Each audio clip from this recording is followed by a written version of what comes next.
हाँ जी बच्चों, प्यारे बच्चों, वेलकम।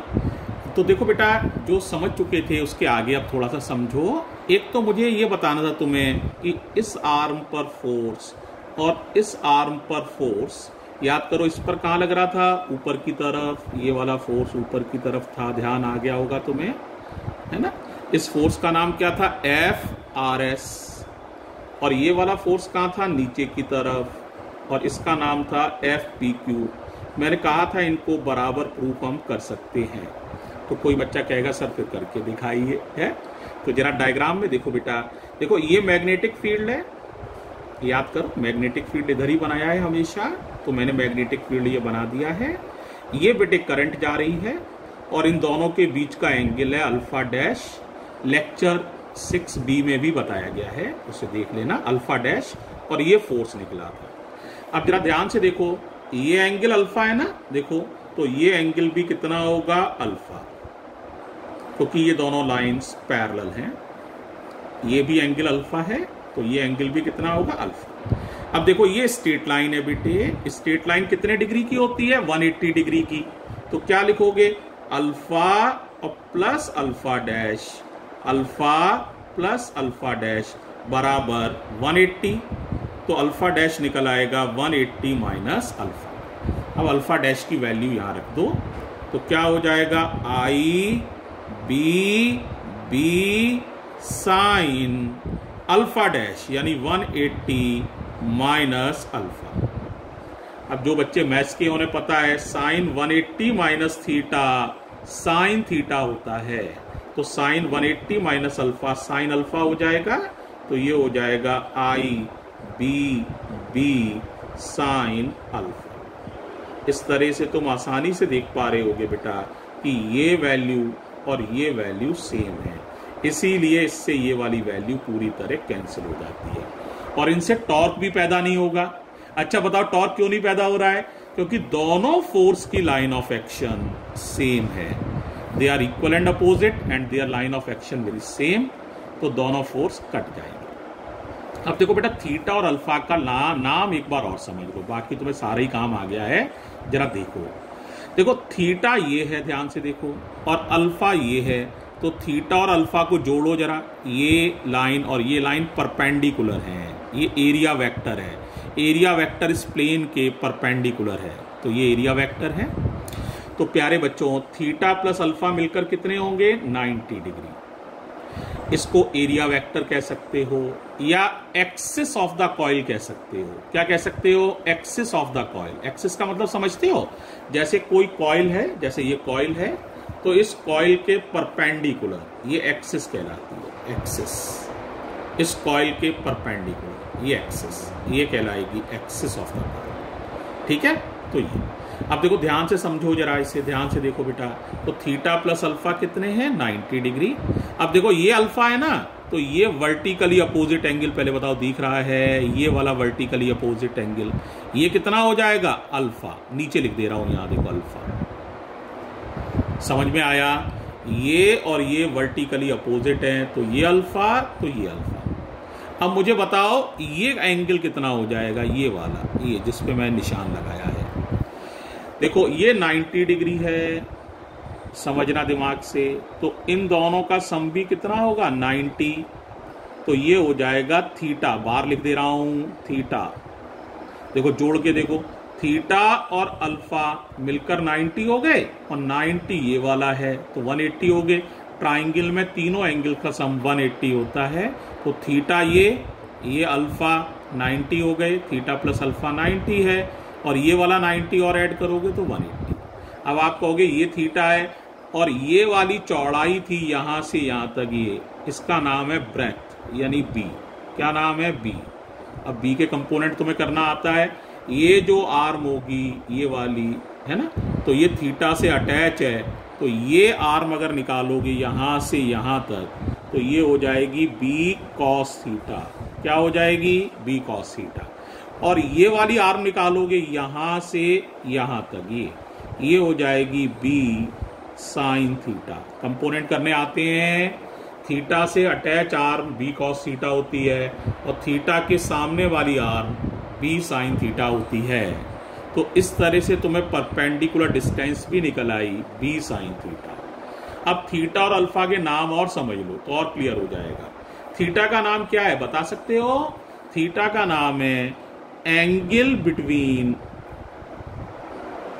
बताओ किन किन के बीच का एंगल है? एंगल बिटवीन एरिया वेक्टर या एक्सिस ऑफ कॉइल, या एरिया वेक्टर भी कह सकते हो, axis of coil and magnetic field. बताओ क्या नाम है थीटा का? एंगल बिटवीन, या देखो किस किस के बीच का एंगल है? Axis of coil and magnetic field, इन दोनों के बीच का एंगल। और अल्फा का नाम क्या है? एंगल बिटवीन, ये प्लेन से बन रहा है, ये प्लेन ऑफ कॉइल है, तो angle between plane of coil and magnetic field. जरा बताओ क्या नाम है अल्फा का? एंगल बिटवीन, एंगल बिटवीन, बोलो बेटा, plane of coil and magnetic field. एक बार दोबारा बोल लो, बोलो क्या नाम है थीटा का? Angle between axis of coil and magnetic field, ठीक है। और दूसरे का नाम क्या बताया? Angle between plane of coil and magnetic field. मैं तुम्हें दिखा देता हूं, जरा समझो। जैसे ये प्लेन है कॉइल का, ये मोबाइल को समझो, है ना, ये हो गई एक्सिस, और देखो थोड़ा सा देखना, ये है मैग्नेटिक फील्ड। समझने के लिए बना रहे हैं, खाली समझाने के लिए, जिससे तुम्हें क्लियर हो जाए कॉन्सेप्ट। तो देखो, एक तो आप एंगल इन दोनों पेन के बीच का ले सकते हो, ये एक्सिस है, ये मैग्नेटिक फील्ड मान लो, तो इसे थीटा कहेंगे। और एक तुम ये है ना, देखो ये नीचे, ये यानी कि क्या? मोबाइल, मोबाइल के सरफेस और इस पेन के बीच का एंगल ले सकते हो, ये पेन और मोबाइल का सरफेस, यानी ये मोबाइल का सरफेस और इस पेन के बीच का एंगल, ये कहलाएगा अल्फा। तो ये हो गया सरफेस और मैग्नेटिक फील्ड के बीच का एंगल अल्फा, ये हो गया एक्सिस और मैग्नेटिक फील्ड के बीच का एंगल थीटा। और थीटा और अल्फा को जोड़ोगे तो देखो ये परपेंडिकुलर लाइन है, तो ये एंगल है 90 degree total. Theta plus alpha बराबर 90। क्या सबको समझ में आ गया है? इन पेनों से समझ में आ रहा है? तो देखो बेटा, ये थीटा प्लस अल्फा। ओके, तो इस तरह से यहां तक क्लियर हो गया। अब तक तुम जो समझ चुके हो उन बातों को अब मैं एक बार यहां लिख ले रहा हूं, ताकि तुम्हें जो क्लियर है वो अब डाउट में ना जाए, है ना। तो देखो बच्चों, 4 फोर्स लग रहे थे, और उनमें से इन वाले फोर्सेस ने, जो एक कहां लग रहा था? नीचे, एक कहां लग रहा था? ऊपर, और उनके बीच की डिस्टेंस थी बी साइन थीटा। यही फोर्सेस जो हैं ये टॉर्क बनाएंगे, ये वाले फोर्सेस टॉर्क नहीं बनाएंगे। अब टॉर्क का फॉर्मूला तुम्हें मालूम ही है, either force into perpendicular distance. तो देखो लिखने जा रहे हैं, ध्यान से देखो। तो टॉर्क होता है प्यारे बच्चों, क्या होता है बताओ? टॉर्क है आइदर फोर्स, आइदर माने दोनों में से एक फोर्स, इनटू परपेंडिकुलर डिस्टेंस। अब बताओ आइदर फोर्स कितना था? ध्यान आ रहा है? दिखाएं या याद है? ILB, सही कह रहे हो, ILB। और परपेंडिकुलर डिस्टेंस अभी निकाली थी, देखो देख लो एक बार, याद आ जाएगा, B साइन थीटा, है ना। तो ये है आपकी B साइन थीटा। अब बताओ बेटा क्या हो जाएगा? तो लेंथ इनटू ब्रेथ जो होता है, ये हो गया area of coil. Length into breadth area, area को आप कैपिटल A से लिख लो। तो टॉर्क का फॉर्मूला बन जाएगा I, लेंथ इनटू ब्रेथ हो गया A और B और साइन थीटा, साइन थीटा। अगर कॉइल में n टर्न्स हैं, if coil has n turns, if coil has n turns, तो n का भी मल्टीप्लाई हो जाएगा, तो हो जाएगा n I A B sign theta. NIA मैंने समझाया था तुम्हें, ये होता है कैपिटल M, इसे कहते हैं मैग्नेटिक डाइपोल मूवमेंट। क्या कहते हैं? Magnetic dipole movement. तो ये M हो जाएगा, तो फॉर्मूला टाउ का क्या हो जाएगा बताओ बेटा? टाउ का फॉर्मूला हो जाएगा प्यारे बच्चों MB sine theta, MB sine theta. बोलो क्या हो गया भाई? MB sine theta, MB sine theta. अगर इसे वेक्टर फॉर्म में लिखना चाहो तो लिख सकते हो, बिल्कुल। MB वेक्टर होता है, BB वेक्टर होता है, टाउ भी क्रॉस प्रोडक्ट आएगा, तो tau vector equals to M vector cross B vector. तो देखो ये फॉर्मूला सही है वेक्टर फॉर्म में, ये फॉर्मूला सही है, और अगर टर्न्स नहीं है तो ये भी सही है। 1 टर्न है तो ये भी सही है, 1 टर्न है तो ये वाला सही है, n टर्न्स है तो ये समझ लो। तो इसको याद रखने का एक आसान तरीका भी होता है। कई लोग कहते हैं टाउ इक्वल्स टू बिना साइन थीटा। क्या कह देते हैं? बिना साइन थीटा। अब सोचो बिना क्यों कहा होगा? BINA, तो बिना हो गया BINA, बिना साइन थीटा। तो टाउ का फॉर्मूला होता है बिना साइन थीटा। नोट में एक बात और समझ लो बेटे, कई लोग थीटा की वैल्यू रख देते हैं यहाँ, तो टाउ इक्वल्स टू बिना BINA साइन थीटा।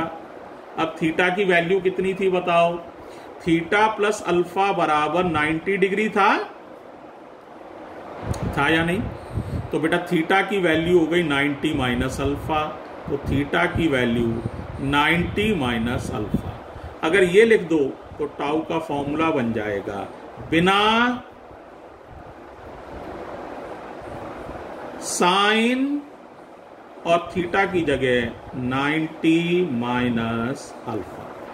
अब 90 माइनस अल्फा क्या हो जाएगा? Cos alpha. तो टाउ का फॉर्मूला बन जाएगा बिना कॉस अल्फा। अल्फा और थीटा के बीच में अंतर हमेशा याद रखना। अगर एक्सिस से एंगल नापे मैग्नेटिक फील्ड और एक्सिस के बीच में, तो वो थीटा है। और अगर बेटे प्लेन ऑफ कॉइल और मैग्नेटिक फील्ड के बीच में एंगल नापें, प्लेन ऑफ कॉइल से मैग्नेटिक फील्ड के बीच का एंगल, तो वो अल्फा है। थीटा और अल्फा का एडिशन हमेशा कितना होता है बच्चों? 90 डिग्री। अब एक बार मेरी पूरी बात ध्यान से सुन लो तो बात फिनिश हो जाएगी। केयरफुली सुनना सारी बात, ठीक है? इधर देखो ध्यान से सुनना। Consider a coil PSRQ of length L and breadth B। Length कितनी है? L, breadth B। Placed inside the uniform magnetic field, placed inside the uniform magnetic field. Now the coil is slightly rotated and its axis makes an angle theta with magnetic field. So the 4 arms of the coil will experience a force acting on arm PS is ILB in downward direction. Force acting on QR is ILB in upward direction. Their line of actions are different. Forces are equal and opposite, and line of actions are different. So they will constitute a torque. But force acting on arm SR is in upward direction and force acting on arm QP या PQ is in downward direction. They are also equal and opposite, but their line of action is same, so they will not constitute any torque. However, the net force on the coil is always 0. But net torque is not 0. Torque equals to either force into perpendicular distance between the two forces. The perpendicular distance between the two forces is b sin theta. तो either force हो जाएगा ILB into B sine theta, length into breadth area हो जाएगा, तो हो जाएगा IAB sine theta. अगर coil में n टर्न्स हैं तो n का मल्टीप्लाई कर दोगे तो टाउ का फॉर्मूला बन जाएगा बिना sine theta. NIA capital M होता है, इसे कहते हैं मैग्नेटिक डाइपोल मोमेंट, तो फॉर्मूला बन जाएगा MB sine theta. Vector form में लिखोगे तो फॉर्मूला बन जाएगा tau vector equals to M vector cross B vector. अगर बेटे थीटा की बजाय जब आप अल्फा के टर्म्स में देना चाहो तो आप थीटा की जगह लिख दोगे 90 minus alpha, sine 90 minus alpha होता है कॉस अल्फा। तो या तो फॉर्मूला बिना साइन थीटा कह दो या फॉर्मूला कह दो बिना कॉस अल्फा। तो टाउ का फॉर्मूला या तो है बिना साइन थीटा या है बिना कॉस अल्फा। क्लियर हो गई बात? अब लास्ट बात और समझो बेटा। हालांकि ये एक्सप्रेशन हमने रेक्टेंगुलर कॉइल के लिए निकाला है टॉर्क का, लेकिन बेटे ये एक्सप्रेशन हर तरह की कॉइल के लिए सही है। अगर कॉइल किसी और शेप की भी होती तो भी फॉर्मूला टॉर्क का यही रहता है और उस पे लगने वाला नेट फोर्स 0 रहता है। ठीक है, यानी कॉइल घूम तो सकती है, टॉर्क तो लग रहा है, घूम तो सकती है, लेकिन ट्रांसलेशनल मोशन नहीं कर सकती है, अपनी जगह से आगे पीछे नहीं जा सकती है, अपनी जगह पर घूम सकती है। रोटेशनल मोशन तो कर सकती है क्योंकि टॉर्क लग रहा है, लेकिन ट्रांसलेशनल मोशन नहीं कर सकती है। तो ये पूरी बात का ब्रीफ है।